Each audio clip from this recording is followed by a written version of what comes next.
viss, kas pro klasē ir vajadzīgs ar to komunikāciju, ja? Nekāds bāks, nekāds tāds lietas, kas nav. Jā. Pagaidām nav. Nē, es nedomāju, ka tur arī kaut uzbūvēt. Varētu mainīties, ja gadījumā Fiat pārņems tādu lielāku vadību pār šo disciplīnu, jo, cik es zinu, pasaulē viņi sapratuši to, ka ir ko nosmelt, jā, un ir ko darīt, un tad varētu būt kaut kāds izmaiņas tīri teorētiski šajā gadā, bet vienmēr pastāv nacionālas līmenīs vienalga, kuras šoseis komisijas ietvaros var pieņemt katrā valstī atsevišķi. Jā, es jau vienkārši par tiem kartus vien brīdināju. Kādu brīnumu, ka ar saliekumu varēs aizbraukt uz Somiju. Ko saliekumu? Es saku, ar saliekumu karkasu uz Somiju aizbraukt nostartēt nevarēs. Baltija. Tas ir tikai, jā, šobrīd Baltijā. Cik es saprotu, tad tikai lietuviešiem tāds būs. Jā, mums arī būs kā. Tas tāpat ir apsveicami. Jā, tas vismaz kādam varbūt ir lētāk, vai? Tas vienkārši tad, ja tu esi mašīna no Japānas nopirci dugam. Jā. Pat ir tieši lietuviešiem daudz vienkārši ir. Tad tā ir spulēm no kartas. Nē, protams, un pirkt viņi arī nav. Pirkt viņš maksā tikpat, pat vēl dārgāk sanāk. Tā. Jautājumi? Kā ir uzlīmē? Kaut kāda speciāla specifizijas? Jā, mēs to speciāli izstrādājām uzlīmu komplektu, ko Roberts Rodnīgs visināt. Slēpošana. Bet viņš precīzi... Nē, izņem labi. Kam jābūt obligātās? Veistiklā būs, respektīvi augša būs un numuri. Principā tas laikam arī ir viss. Organizators uz katru posmu, iespējams būs arī posmu atbalstītāji, tad tiks iedot pie reģistrācijas. Iespējams, varbūt arī būs čempionāta atbalstītājs, tad arī tas būs visiem posmiem.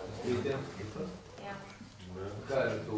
Numurus izdos organizātori, mēs vienojāmies, ka katru būs ar tām vestibu uzlīmēm, tas arī notiek. Kā ir to prasīt rāmu, tur teiks, ko Rīgas jau? Jā, tas pēc tā strādā. Būs vispār, ir es teiktu. Nevar pateikt. Nevar pateikt, tas ir atkarīgs. Kā mēs uzvedīsimies ielas? Palestīt. Jā. Jā, pie darba kolūks tev vairāk nebrīdinās. Jā, tā. Es esmu nepārkāpt. Agresīvi brātā. Nē. Nav agresīvi.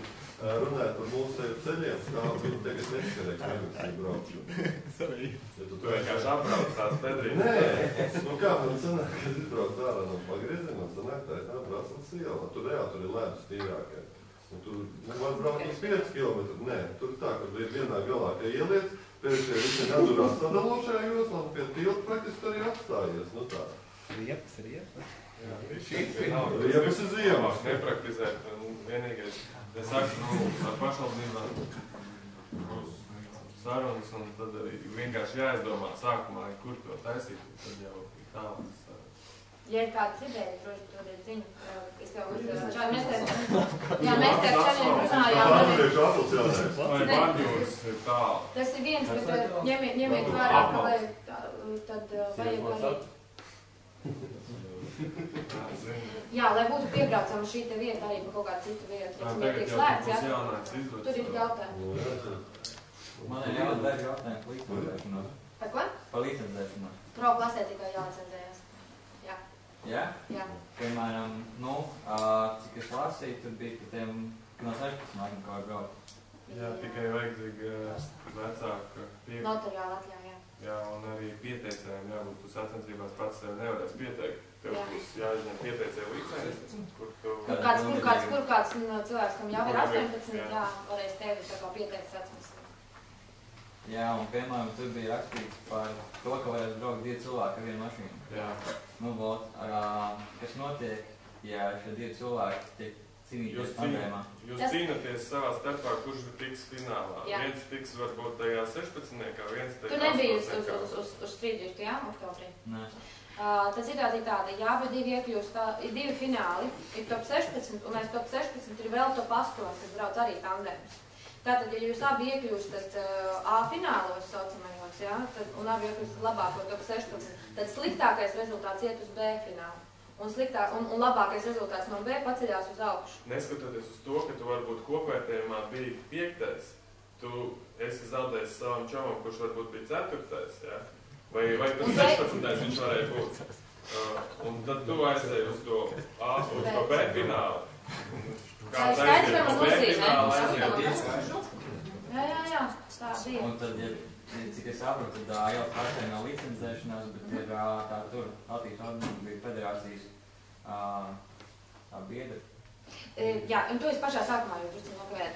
Tātad ir tāds, jūs strīpiņā atbraucat, jūs samaksājat savu naudu, tur ir viss iekļauts, tur ir apdrošināšanas viena diena iekļauta, licences vienreizējās maksas, tur, viss ir iekļauts, vienmēr sakot, ne par ko vairs galva nesāk. Bet, ja jūs gribat krāt visa kausa ieskaitas punktus, ja, jo strīt klasē nebūs čempionāts, būs kausa ieskaita, bet ja jūs gribat vākt šos punktus, tad jums ir jābūt labu biedram ar esošu biedru darīt termiņu, ja. Maksājums ir 25 lati iestāšanās un 25 lati biedrinājumi, kas ir katru gadu jāmaksā, bet jūs maksāt tikai daļā, nav obligāti visu 50 uzreiz. Tas vēsturē paliek. Vēl tev var pa kvartam, ja? Var pa čirīt. Kaut kādas dalības maksas ir tam katram posmam vai kaut kādu čempionātu? Pro klasei man nav Protams, šobrīd ziņu. Jā, es jau zinu, kā tur ir organizātori mīļi. Šobrīd nav ziņu. Radikāli pacēls nebūs, bet būs augstāks pro klasē nekā šobrīd. Jā, nebūs tur reiz 3 toču. Strīt klasē būs, man liekas, viss pa lēto, es saku, viss iekļauts. Olīms, Breakfast. Kulze, jā. Turkish Airlines. Londrīnas driftā nav, sorry. Ir tikai viena. Tā, tas kādi jautājumi. Diezgan produktīvi. Jā. Man ir jā, varbūt komanda no Pro un Street. Viņi var būt, bet viņiem atsevišķi, Kā viņiem punkts skaitīs? ne, viņiem kā, ja ir 2 dalībnieki. Viens dos Streetas, viens dos Pro. Bet ja tiek jau atsevišķi pasākumi, tad neko nevar izdarīt. Piedāvā savu skēmu. Jā, ja viņiem no arī ir uztaisīt komandu. Viens Pro klasē un 2 Streetā. Bet, ir no vienas, komanda grupa.